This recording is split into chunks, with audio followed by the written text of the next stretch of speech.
A Bíblia Nossa de Cada Dia está começando agora e nós vamos meditar hoje no Salmo de número 71. Se você está chegando hoje aqui no canal, saiba que aqui nós meditamos na Palavra do Senhor todos os dias. Buscamos compreender o que a Palavra pode nos ensinar, aquilo que está escrito e também aquilo que se aplica para as nossas vidas. E eu espero que você aprenda e se delicie com o Salmo de número 71, muito mais do que eu pude me deleitar nesses 24 versículos do Salmo. É um salmo cuja autoria é anônima, nós não sabemos se é de Davi. Entretanto, os primeiros 3 versículos deste salmo, eles são assim quase que uma citação do Salmo 31, do versículo de 1 a 3. Se você vai lá comparar, o versículo de 1 a 3 do Salmo 71 é muito semelhante ao versículo de 1 a 3 do Salmo 31, que é de Davi. Mas nós não sabemos quem é o autor desse salmo. E este salmo ele é escrito por alguém que já está na velhice. E eu não sei, meus queridos irmãos, eu realmente tive muito prazer em ler este salmo e pensar, né? Ele fala dos seus cabelos brancos, ele pede ajuda ao Senhor nesse salmo para que o Senhor dê vigor a ele, né? Para que o Senhor não o abandone, para que na velhice ele possa ensinar as gerações. E eu fiquei pensando que deve ser muito maravilhoso uma pessoa poder chegar na velhice e ainda depender do Senhor, ainda amar o Senhor, ainda buscar o Senhor e poder dizer como esse salmista disse, né? Desde o ventre da minha mãe eu estive com o Senhor, na minha juventude eu estive com o Senhor e agora eu estou com o Senhor. Eu, infelizmente, não tive a graça de conhecer a vida com a comunhão com Deus, essa busca do Senhor quando eu era pequena, quando eu era criança. Mas eu louvo o Senhor, porque pelo menos na minha juventude, o Senhor me deu a graça de conhecê-lo. Enfim, deixa eu parar de falar e vamos para o Salmo, que é o que interessa. Então, o Salmo de número 71 diz assim: Em ti, Senhor, busquei refúgio. Nunca permitas que eu seja humilhado. Resgata-me, livra-me por tua justiça. Inclina o teu ouvido para mim e salva-me. Peço-te que sejas a minha rocha de refúgio, para onde eu sempre possa ir. Dá ordem para que me libertem, pois és a minha rocha e a minha fortaleza. E eu já vou passar para o versículo 4, mas logo de início o que nós vemos é que o autor do Salmo está pedindo ajuda.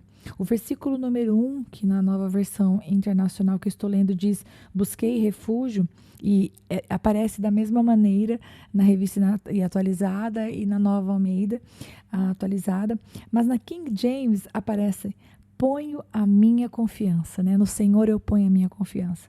Seja numa versão ou na outra, né? Buscar refúgio ou pôr confiança significa que o salmista ele vem trazer um problema para o Senhor. Ele vai dizer, Pai, eu preciso da sua ajuda. Ele vai dizer, me livra-me por tua justiça, né? Inclina o teu ouvido, seja a minha rocha. Mas ele vai dizer, para começo de conversa, eu busquei o meu refúgio em ti. Ou seja, ele não estava dependendo das suas próprias forças, ele não estava buscando caminhos mais curtos, ele estava indo falar com aquele que governa todas as coisas. E ele diz, né, dê ordem para que me libertem. Então, aqui o salmista vai nos mostrar que, seja numa situação física, né, uma situação de luta externa, ele se sentia preso, ele se sentia oprimido, mas talvez internamente também ele se sentisse assim, né, triste. E é o que a gente vai ver, na verdade, na continuação do Salmo. Verso 4 fala, livra-me, ó Deus, das mãos dos ímpios, ou na King James aparece perversos, ou seja, pessoas que não temiam a Deus estavam tratando esta pessoa mal, né, perseguindo ela. Das garras dos perversos e cruéis, pois tu és a minha esperança, ó soberano Senhor. Em ti está a minha confiança desde a juventude. Desde o ventre materno dependo de ti. Tu me sustentaste desde as entranhas de minha mãe. Eu sempre te louvarei. Tornei-me um exemplo para muitos, porque tu és o meu refúgio seguro. Só um momento aqui, por favor. Então, o salmista, ele vem dizendo que ele reconhecia que ele foi sustentado no ventre da mãe dele e ele somente nasceu porque Deus assim o permitiu. E ele vai dizer no versículo 7 uma coisa tremenda. Ele vai dizer que ele se tornou exemplo para muitos, porque Deus foi o refúgio dele. Quando é que nós precisamos de um refúgio? Quando estamos passando por uma situação de luta, né? É no momento da situação difícil que nós buscamos por um refúgio. Então, aqui o salmista vai testemunhar para nós que as pessoas que estavam ao redor dele viam nele um exemplo, porque quando ele passava dificuldades, essas pessoas viam onde ele buscava o seu refúgio. Que você e eu, nós possamos, em nome de Jesus, sermos também professores para todos aqueles que estiverem ao nosso redor.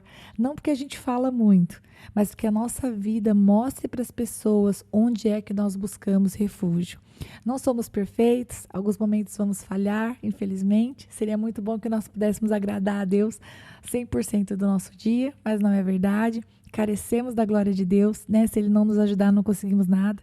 Mas que em nome de Jesus, você e eu, nós possamos ser essa bênção, né? Ser um exemplo para as pessoas.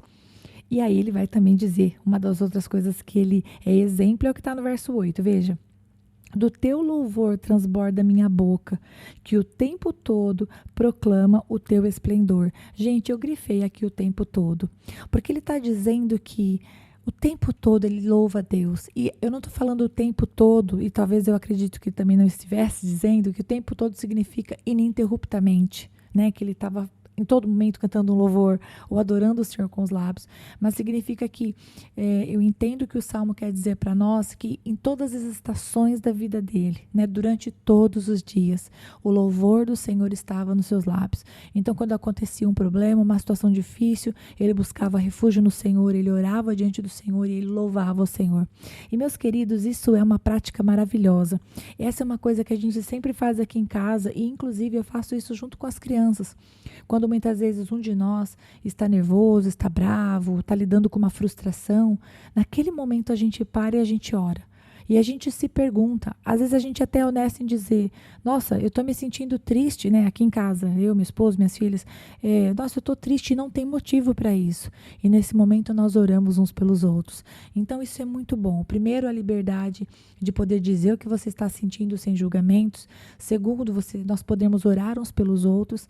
E terceiro, porque a gente ensina, né, os filhos, né, o esposo, a esposa, pelo exemplo de que Deus é o refúgio. Na verdade, eu não tenho como passar os processos da vida que cabem ao meu esposo passar, mas se eu o levo para o refúgio, né, quando ele está se sentindo fraco, vamos falar dessa maneira, se eu o levo para o refúgio, se ele me leva para o refúgio do Altíssimo, nós estamos nos amando, né, uns aos outros e alegrando o coração do Pai. Então isso é uma bênção. Versículo de número 9. Não me rejeites na minha velhice, não me abandones quando se vão as minhas forças, pois os meus inimigos me caluniam. Os que estão à espreita juntam-se e planejam matar-me. Deus o abandonou, dizem eles. Persigam-no e prendam-no, pois ninguém o livrará. Não fiques longe de mim, ó Deus, ó meu Deus, apressa-te em ajudar-me. Pereçam humilhados os meus acusadores, sejam cobertos de zombaria e vergonha os que querem prejudicar-me. Pausa aqui. Então, ele pede o socorro na velhice, ele pede que o Senhor dê a ele vigor, que o Senhor julgue a causa dele e que aquilo que estão falando, né, aproveitando-se da fraqueza dele que querem tirar a vida, ele está clamando ao Senhor, que é aquele que sustentou ele desde o ventre materno. Né? E se você estiver me escutando e você já sente, né, que fisicamente você já está na velhice, né? Espiritualmente a gente é jovem, né, gente? Às vezes a gente sente uma dor aqui, uma dor lá, você fala, como assim, né? Não era para essa dor estar aqui, porque parece que a nossa cabeça não envelhece, né? A gente é capaz de pensar em várias coisas, o corpo é que às vezes não acompanha, né? Então, se você fisicamente já está nessa fase de mais anos, de mais tempo de vida, que em nome de Jesus você saiba que Deus é o sustentador da sua vida. Você nasceu não somente pela vontade do seu pai e da sua mãe, mas porque o Senhor te sustentou. E se hoje você tem buscado o Senhor como refúgio, a despeito de qualquer luta que você esteja passando agora, eu quero dizer para você que Deus pode te sustentar. Apesar de tantos anos de vida, eu não estou querendo dizer tantos porque eu estou te chamando de velho, não é isso. Mas que até mesmo na velhice você possa dar os seus frutos, como a gente vai ver agora nos versículos seguintes. O versículo 14 fala, mas eu sempre terei esperança e te louvarei cada vez mais. É disso que eu estou falando. Ele está dizendo que ele está velho, né? Eu estou na velhice, mas ele vai afirmar no versículo 14, eu sempre terei esperança. E é aí, meus queridos, que a gente não envelhece. Nós envelhecemos, nós ficamos velhos quando a gente para de sonhar as coisas de Deus, a gente perde o nosso propósito de vida. E a gente passa a viver um dia após o outro pensando somente em nós, no capítulo da novela, no que aconteceu com o vizinho. A velhice, né, o atrofiar da nossa vida vem definitivamente quando nós paramos de perguntar para o Senhor: Pai, o que o Senhor tem para hoje? Porque se você está me escutando aí, você está pensando: mas Rita, minha vida é sempre a mesma coisa. Eu te convido a fazer essa oração todas as manhãs quando você acordar. Você vai falar: bom dia, Senhor, obrigado por mais esse dia de vida. Senhor, estou com dor aqui, estou com dor ali. Por favor, Senhor, alivia a minha dor. E Senhor, o que o Senhor tem para hoje? Pai, eu tenho que tirar coisa do congelador, eu tenho que fazer o almoço, eu tenho que fazer isso. Mas, Pai, se o Senhor tem mais alguma coisa além disso, eu disponho a minha vida nas tuas mãos. E, de repente, você que está me ouvindo vai se surpreender, porque Deus vai preparar pessoas que vão se achegar até você. E você vai ter a oportunidade de falar do amor dele. E você vai experimentar coisas que você não experimentou. E aí você vem aqui nos comentários para falar para mim: Rita, eu fiz o que você falou, eu fiz a oração e o Senhor trouxe pessoas e eu orei por elas, eu pude falar do amor de Deus, eu pude dar um conselho, eu pude ajudar a pessoa a enxergar de uma maneira diferente. Sabe por quê? Deixa eu te dizer uma coisa. Na nossa sociedade, parece que quando as pessoas elas vão ficando mais velhas, elas vão se tornando descartáveis. Hoje em dia tem havido uma mudança na cabeça. Muitas vezes as pessoas elas vão, sim, tendo os seus anos acrescentados e elas cuidam mais da saúde, elas cuidam mais da sua aparência. Mas Deus tem um propósito para as pessoas mais experientes que vai para além da sua aparência e da sua saúde. Mas a Bíblia convida as pessoas mais velhas a ensinarem, a serem modelo, a serem exemplo, né? Então, por exemplo, aquele senhor ficou um pouco, né, já tem acrescido aí os seus anos de idade, ele vai lá e se separa da sua senhora com quem viveu a vida toda e vai morar com uma pessoa mais jovem. Não, não é isso que Deus manda fazer, né? Ele quer que tanto o idoso ou a idosa, ou o mais velho ou a mais velha, ou aquele que tem mais anos, né, de idade, mais experiência, a Bíblia convida estas pessoas a serem modelo, a serem exemplo, a serem professores. Não somente que ensinam, que verbalizam, né? Aquela coisa antiga do faço o que eu falo, não faço o que eu faço. Ao contrário, na palavra do Senhor não cabe isso aí não. As nossas palavras precisam acompanhar as nossas atitudes. Pelo menos isso que agrada o Senhor. E a gente luta todos os dias para viver assim. Então vamos lá. Versículo 15. A minha boca falará sem cessar da tua justiça e dos teus incontáveis atos de salvação. Incontáveis. Esta foi uma outra palavra que eu grifei. São incontáveis na minha vida e na sua, as vezes em que o Senhor nos salvou, em que o Senhor nos livrou, em que o Senhor colocou a mão e a gente muitas vezes nem viu, né? Acho que precisamos aprender a todas as noites antes de dormir, na hora que deitar a cabeça no travesseiro e falar: Pai, obrigada por todas as vezes que o Senhor me salvou nesse dia e eu nem vi, porque são incontáveis. E este salmista menciona isso pra gente. Verso 16, falarei dos teus feitos poderosos, ó soberano Senhor, proclamarei a tua justiça, unicamente a tua justiça. Desde a minha juventude, ó Deus, tem me ensinado, e até hoje eu anuncio as tuas maravilhas. Agora que estou velho, de cabelos brancos, não me abandones, ó Deus, para que eu possa falar da tua força aos nossos filhos e do teu poder às futuras gerações. Cheguei no versículo que eu queria.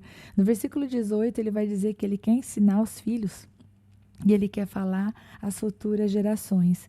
E se você gosta, né, de anotar referências, eu quero que você anote aí, né? Tito, capítulo 2, no versículo 2 fala assim: quanto aos homens idosos, que sejam temperantes, respeitáveis, sensatos, sadios na fé, no amor e na constância. Então, livro de Tito, capítulo 2, versículo 2, incentiva os homens idosos a terem essas características. E a gente poderia esmiuçar cada uma delas, mas o podcast vai ficar muito comprido. Versículo 3 de Tito, capítulo 2, fala assim: quanto às mulheres idosas, semelhantemente, que sejam sérias em seu proceder, não caluniadoras, não escravizadas a muito vinho. Sejam mestras do bem, a fim de instruírem as jovens recém-casadas a amarem ao marido e a seus filhos, a serem sensatas, honestas, boas donas de casa, bondosas, sujeitas ao marido, para que a palavra de Deus não seja difamada. Então, tanto o homem idoso quanto a mulher idosa têm um papel muito importante para o Senhor, para a vida da comunidade, para os filhos, né, para os jovens. Quando a gente olha para um casamento duradouro, você fala, nossa, estão casados há 50 anos e eles ainda andam de mão dada, eles ainda saem para fazer atividade juntos, eles elogiam um ao outro. Quando a gente vê um casamento assim, não somente que estão juntos, né, estamos juntos, mas você vê amor, você vê temor do Senhor, você vê a presença de Deus, como é grato no nosso coração.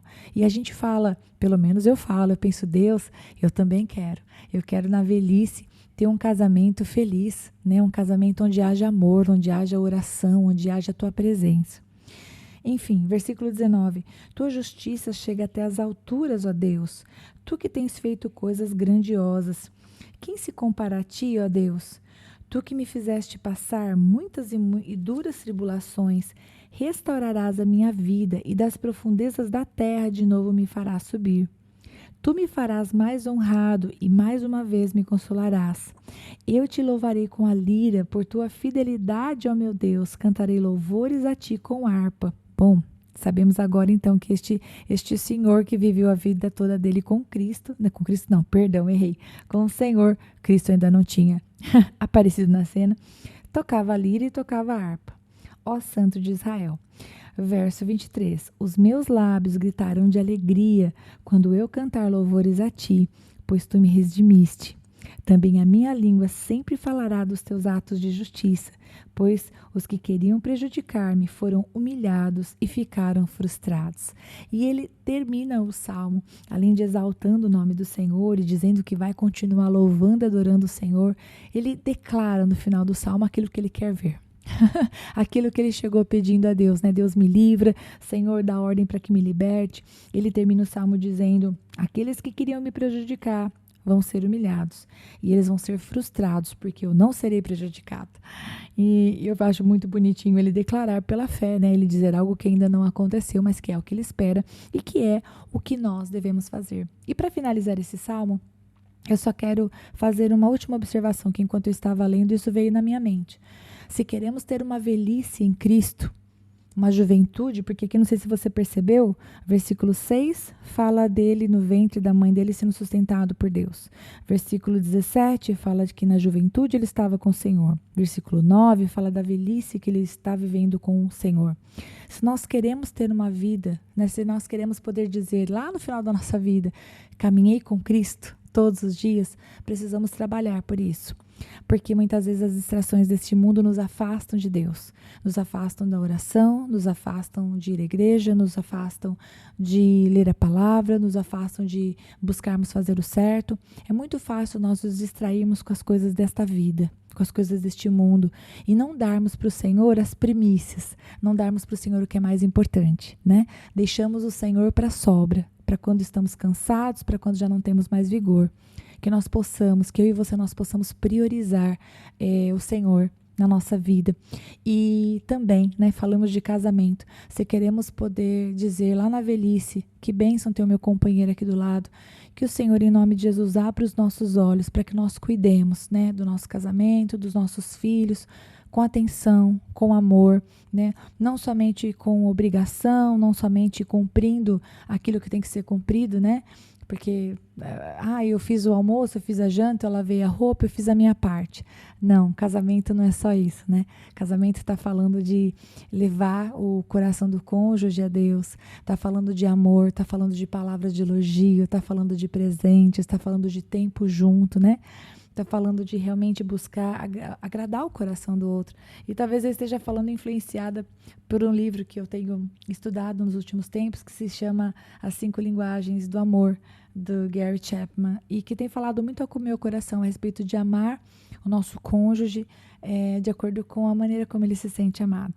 Mas eu paro por aqui, porque eu já estou mudando de assunto, e eu espero que você tenha gostado desse salmo, como eu gostei. E eu te espero amanhã, se o bom Deus permitir, para nós meditarmos no Salmo de número 72. Deus te abençoe.